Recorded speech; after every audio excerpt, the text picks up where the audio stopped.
যদি আপনারা জুলাই যোদ্ধাদের আশাকাঙ্ক্ষা বাস্তবায়ন না করেন তাহলে রাজপথে আমরা কড়া জবাব দিব ইনশাল্লাহ। আবার সেই পুনরায় পেশিবাদের আচরণ তারা করছে, কোনো অবস্থাতে আমরা সেটা মেনে নিব না। জুলাই যোদ্ধাদের অবদানে এই দেশ নতুনভাবে স্বাধীন হয়েছে।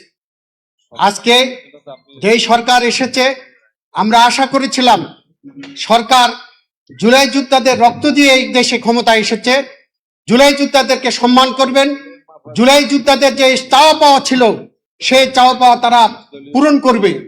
আজকে অত্যন্ত দুঃখের বিষয় যে সরকারের 1-1.5 মাসের মাথায় আমরা দেখতে পাচ্ছি আবার সেই পুনরায় পেশিবাদের আচরণ তারা করছে, কোনো অবস্থাতে আমরা সেটা মেনে নিব না।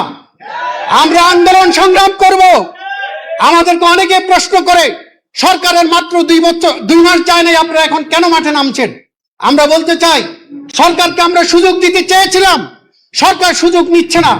আমরা সরকারকে সহযোগিতা করতে চাই, সরকার সহযোগিতা নিচ্ছে না। আমরা আজকের এই মত বিনিময় সভা থেকে আবারও সরকারকে আহ্বান করব, যে জুলাই যোদ্ধাদের রক্তের বিনিময়ে আপনারা ক্ষমতায় এসেছেন, যে জুলাই যোদ্ধাদেরকে সম্মান আপনারা করবেন, আমরা সেই আশাই করছি।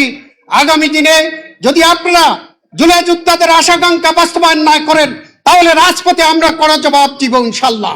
সকলকে রাজপথের জন্য আন্দোলনের সংগ্রামের জন্য প্রস্তুত থাকার আহ্বান জানিয়ে আমি আমার সংক্ষিপ্ত বক্তব্য এখানে শেষ করছি। নাসরুম মিনাল্লাহি ওয়া ফাতহুন করিম। আসসালামু আলাইকুম ওয়া রাহমাতুল্লাহ।